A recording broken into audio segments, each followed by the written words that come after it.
और शुभकामनाएं आपको भी।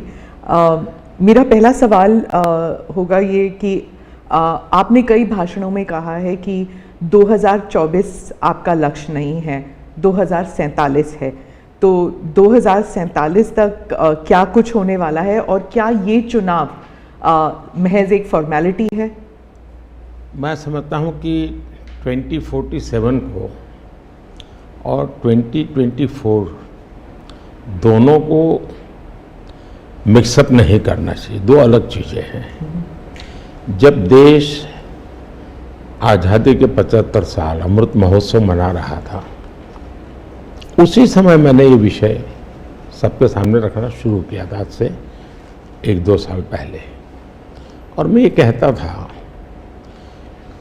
कि 2047 देश की आज़ादी के 100 साल होंगे। स्वाभाविक रूप से ऐसे जो माइलस्टोन होते हैं वो एक प्रकार से नया उत्साह भरते हैं, नए संकल्प के लिए व्यक्ति को तैयार करते हैं।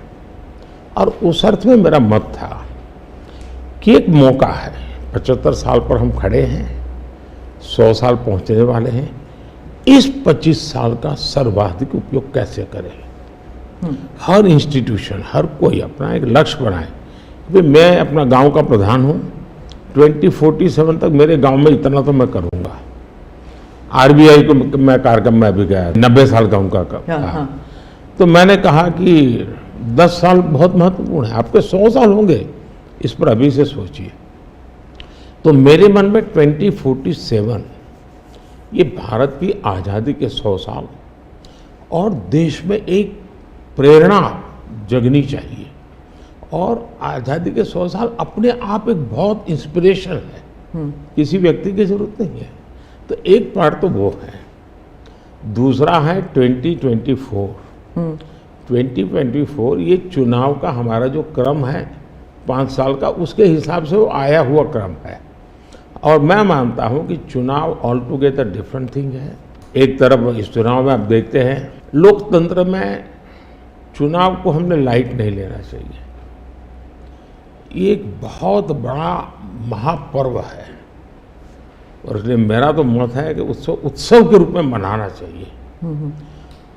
उससे जैसे स्पोर्ट्स, उसका जब फेस्टिवल होता है, स्पोर्ट्स के इवेंट होते हैं, वो स्पोर्ट्समैन स्पिरिट को पैदा करते हैं, प्रतिस्पर्धा भी। जब खेल का मैदान होता है तो देखने वाले, खेलने वाले, स्पोर्ट्समैन स्पिरिट का एक एनवायरनमेंट क्रिएट होता है जो हमारे संस्कार बन जाते हैं।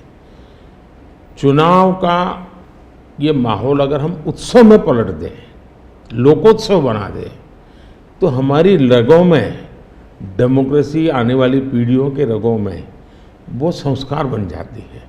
और लोकतंत्र के लिए बहुत आवश्यक है कि लोकतंत्र ये सिर्फ संविधान की सीमाओं में नहीं बंधना चाहिए, हमारी रगों में होना चाहिए, हमारे संस्कार में होना चाहिए। और उस अर्थ में मैं 2024 को देखता हूँ।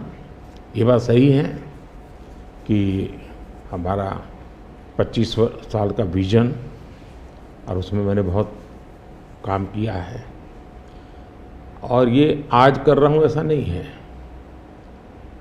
शायद मैं जब गुजरात में था तब भी इन दिशा में सोचता था। अब देखिए 2024 का चुनाव तो देश के सामने एक अवसर है कि एक कांग्रेस सरकार का मॉडल और एक बीजेपी सरकार का मॉडल, उनका 5-6 दशक का काम, मैं उनके लिए बहुत खुला मैदान छोड़ता हूँ, 5-6 दशक का काम, और मेरा सिर्फ 10 साल का काम। कंपैरिजन कीजिए, किसी भी क्षेत्र में कंपैरिजन कीजिए, अगर कुछ कमियां होगी तो भी हमारी एफर्ट्स में कमी नहीं रही होगी।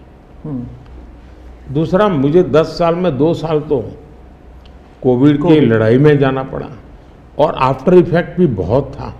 फिर भी आज हम कंपैरेटिवली देश को स्पीड कहो, स्केल कहो, सर्वांगीण विकास की बात करें तो वो कहें, सर्वसमावेशक विकास की बात कहें तो वो देखें। हर पैरामीटर पे आपको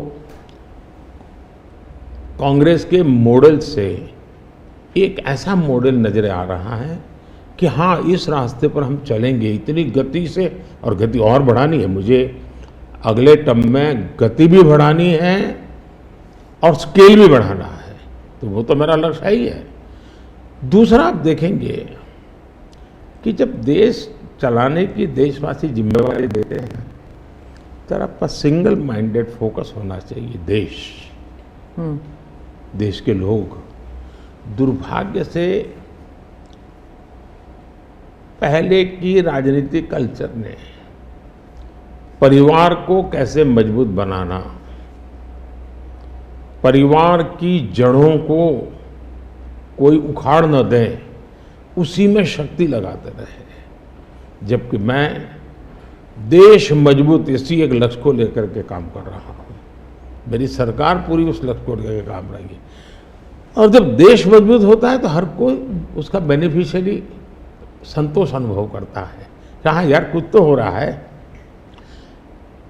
मेहनत तो कर रहा है, ईमानदारी से कर रहा है, इन चीज़ों का इम्पैक्ट होता है। तो 2024 ये चुनाव है और चुनाव का मैदान है, तो हम एक अपने ट्रैक रिकॉर्ड को लेकर के गए हैं और वे अपने ट्रैक रिकॉर्ड को लेकर के आए हैं। अब प्रधानमंत्री जी, आपने दो चीज़ों का जिक्र किया जिसके बारे में पूछना चाहूँगी। एक तो वो जब आरबीआई में जब आपने कहा 2014 विजन वगैरह की बात कर रहे थे, तो जब आप कहते हैं कि ट्रेलर है, आपके स्पीचेस में कहते हैं अभी तो ट्रेलर है, मैं बहुत कुछ करने वाला हूँ, तो एक कस्बा होता है जो थोड़ा नर्वस हो जाता है कि करने क्या वाले हैं मोदी जी। एक वो नर्वस होते हैं जो दूसरी जिनका विश्वास आप पर पूर्ण तरह है, वो सोचते हैं कि हाँ अभी और काम बाकी है और मोदी जी उसे अंजाम देने वाले हैं। तो दोनों के लिए आप अगर हमें बताएं कि विजन है कि 2047 तक किस तरह ये विजन सक्सेसफुल होगा, क्या आपका गेम प्लान है? जब मैं कहता हूँ कि मेरे मन में बहुत बड़े बड़े प्लान है और उसके लिए बहुत बड़े बड़े फैसले हैं, किसी को डरने की ज़रूरत नहीं है। मेरे निर्णय किसी को डराने के लिए नहीं है, किसी को दबाने के लिए भी नहीं है। मेरे निर्णय देश के सर्वांगीण विकास के लिए है, जन कल्याण के लिए है। देश के युवाओं के एस्पिरेशंस को मैं देर करना नहीं चाहता हूँ, मैं समय बिगाड़ना नहीं चाहता हूँ, उस अर्थ में मैं कह रहा हूँ। दूसरी बात है, ज़्यादातर सरकारों का स्वभाव होता है वो ये मिजाज में रहते हैं हमने तो सब कुछ कर लिया, हम तो सब कुछ करते हैं। मैं नहीं मानता हूँ मैंने सब कुछ कर लिया है। मैंने ज़्यादा से ज़्यादा करने का प्रयास किया है, सही दिशा में जाने का प्रयास किया है, फिर भी बहुत कुछ है जो मुझे अभी भी करना है, क्योंकि मैं देखता हूँ मेरे देश की कितनी आवश्यकताएं हैं। हर परिवार का सपना, वो सपना कैसे पूरा हो, ये मेरे दिल में पड़ा हुआ है। और इसलिए मैं कहता हूँ जो हुआ है वो ट्रेलर है, आपको अच्छा लगा है, लेकिन मैं बहुत अधिक करना चाहता हूँ, उस अर्थ में मैं उस बात को कहता हूँ। दूसरी बात है कि 2047 का जो विजन का सवाल है, एक तो मैं लंबे समय तक मुख्यमंत्री रह करके आया हूँ और मैं अनुभव करता था कि बार बार चुनाव, आचार संहिता, किसी भी राज्य में चुनाव हो तो मेरे राज्य से 30-40 सीनियर अच्छे अफसर ऑब्जर्वर के नाते जाते थे इलेक्शन ड्यूटी, तो 40-50 दिन तक वो बाहर रहते थे। तो मुझे एक चिंता रहती थी कि मैं सरकार कैसे चलाऊं, क्योंकि देश में ऐसे चुनाव होते ही रहते और मेरे ऑब्जर्वर जाते रहते, तो मैं तो फिर मैंने सोचा कि मैं ये इसको वैकेशन नहीं मानता हूँ। मैं चुनाव होगा तो उस पीरियड को वैकेशन के रूप में नहीं लूँगा। मैं अफसरों को पहले से काम देता हूँ, भाई अगली सरकार के लिए ये काम करो। तो मैं उस समय भी 100 दिन का प्लान करता था। हाँ, उसी पे पूछना था मुझे। हाँ। अभी तो चुनाव हो ही रहे हैं, अभी रिजल्ट्स भी नहीं आए और आप 100 दिन का प्लान बना रहे हैं। मैं चुनाव में जाने से पहले शुरू किया। हाँ। और दरअसल मैंने कैसे किया कि मैं पिछले 2 साल से 2047 को ध्यान में रख के काम करता था, और उसके लिए मैंने देश भर में लोगों के ओपिनियन मांगे, सुझाव मांगे। शायद 15 लाख से अधिक लोगों के मैंने सुझाव लिए हैं कि वो आने वाले 25 साल में हिंदुस्तान को कैसे देखना चाहते हैं। और मैंने सभी यूनिवर्सिटीज़ को कांटेक्ट किया, मैंने अलग अलग एनजीओ को कांटेक्ट किया, संगठनों को, और 15-20 लाख लोग उन्होंने इनपुट दिया। फिर मैंने एआई की मदद लेकर के उसको सब्जेक्ट वाइज बनाया, उसका काफ़ी मैंने टेक्नोलॉजी, आर्टिफिशियल इंटेलिजेंस, हाँ, टेक्नोलॉजी का भरपूर उपयोग किया। ओके। मैंने हर विभाग में अफसरों की एक डेडिकेटेड टीम बनाई कि भाई इस पर काम कीजिए, कैसे हो सकता है अगले टर्म के लिए, 25 साल के लिए। 25। और फिर मैंने खुद ने उनके साथ बैठा, प्रेजेंटेशन दिए 2-2, 2.5 घंटे, और मेरा विजन के अनुरूप क्या चीज़ें हैं, कौन सी चीज़ें डुएबल हैं, कौन सी चीज़ें डुएबल नहीं, थोड़ा सा ट्रेलर बता सकते हैं? उसको मैं ऐसा है कि आचार संहिता चल रही है। अच्छा। मैं अभी अगर इन चीज़ों को बताऊंगा तो शायद कोई उसको गलत अर्थ में ले लेगा, तो मैं उसमें फंसना नहीं चाहता हूँ जी। लेकिन इसमें कुछ छुपा हुआ नहीं है, मिल ही जाएगा। दूसरा मैंने कहा कि मैं चाहता हूँ कि ये जो मैं डॉक्यूमेंट बना रहा हूँ, जो मेरा विजन है, लेकिन वो विजन मोदी की बपौती नहीं है, वो 15-20 लाख लोगों के विचारों को उसमें समाहित किया। एक प्रकार से इसकी ओनरशिप देश की है। 15-20 लाख लोग इनपुट देते हैं, मतलब पूरा देश दे रहा है जी। मैंने क्या किया है कि मैंने उसको अभी डॉक्यूमेंट के रूप में तैयार करवा रहा हूँ। जैसे ही चुनाव प्रक्रिया पूरी हो जाएगी तुरंत वो स्टेट को भेज दिया जाएगा। ओके। मैं चाहूँगा कि स्टेट उस पर काम करे, स्टेट को क्या लगता है, क्या हो सकता है, क्या नहीं। और वो सिर्फ बीजेपी स्टेट्स नहीं है, सभी नहीं, पूरा देश, ये देश का है, ये भाजपा का नहीं है जी। ओके। ये काम देश का है जी। फिर मैं नीति आयोग की मीटिंग बुलाऊंगा, उसमें इस पर व्यापक चर्चा करूंगा मुख्यमंत्रियों के साथ, और फिर उसमें से एक फाइनल चीज बनेगी। दूसरी तरफ मैंने अफसरों को कहा कि अभी जो हमारे सामने चित्र बना है, जो कुछ भी इनपुट आए उसके आधार पर मैंने अपने इनपुट दिए, उसमें से मुझे 3 हिस्सों में काम करना है। एक, बीजेपी का जो मैनिफेस्टो आएगा उसमें से करणीय काम तुरंत कैसे ले सकते हैं। दूसरा, ये जो 25 साल का हमारा जो एक खाका बना है, जो मेरा अपना विजन है, अभी तो मैं चाहूँगा कि मुझे और भी उसमें क्रिटिकल इनपुट चाहिए मुझे। मैं ऐसा नहीं मानता हूँ कि सब कुछ मुझे ही समझ और मुझे ही दिखता है। कोशिश मैंने भारी की, मैंने काफ़ी समय लगाया इसमें। उसको मैं 3 हिस्सों में बांटा। एक 25 साल, उसके लाइट में मेरे नेक्स्ट 5 ईयर, और उसके लाइट में मेरे फर्स्ट 100 डेज। तो इस प्रकार से मैंने पूरा डिजाइन बना लिया, अफसरों को काम पे लगा दिया है, क्योंकि मैं 1 मिनट भी गंवाना नहीं चाहता हूँ जी। अब आपको याद होगा 2019 में बहुत कम लोगों को ध्यान रहता है, उस समय भी मैंने 100 दिन का काम दे करके चुनाव के मैदान में गया था, और जब वापस आया आर्टिकल 370 100 दिन में मैंने कर दिया। 3 तलाक से मेरी बहनों को मुक्ति दिला दी, पहले 100 दिन में किया। यूएपीए बिल सिक्योरिटी को लेकर के हमने 100 दिन में कर दिया।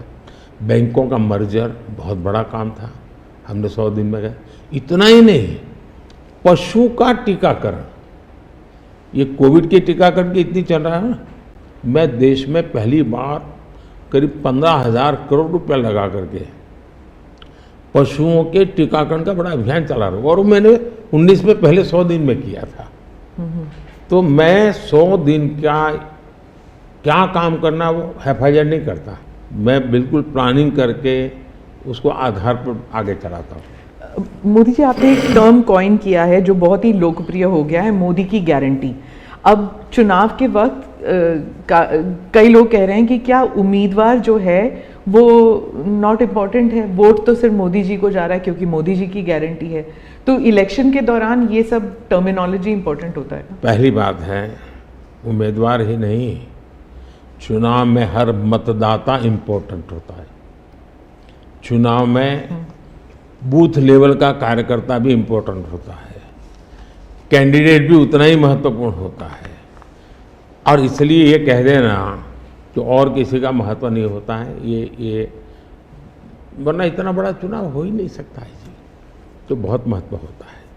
जहाँ तक गारंटी का सवाल है, आज हमारे यहाँ दुर्भाग्य से शब्दों के प्रति जो कमिटमेंट होना चाहिए, वो एक प्रकार से लग रहा है कि ये तो चलते का नाम गाड़ी, कुछ भी बोल दो, कहीं पर भी बोल दो, कोई जिम्मेवारी नहीं। अब आप देखा होगा इन दिनों एक नेताजी के पुराने ढेर सारे वीडियो बाजार में घूम रहे हैं और उनके एक विचार से दूसरा विचार कितना कॉन्ट्राडिक्टरी है। अब लोग एक साथ देखते हैं, अरे ये आदमी इतना हमें मूर्ख बनाता था, हमारी आंख में धूल झोंकता। अभी मैंने एक नेता का भाषण सुना, उन्होंने कहा एक झटके में मैं गरीबी हटा दूंगा। अब जिनको 5-5, 6-6 दशक देश का राज करने को मिला, वो जब आज कहेंगे कि मैं एक झटके में गरीबी हटा दूंगा, तो देश सोचता है ये क्या बोल रहे हैं। तो मुझे लगता है पॉलिटिकल लीडरशिप की क्वेश्चनेबल होती जा रही है।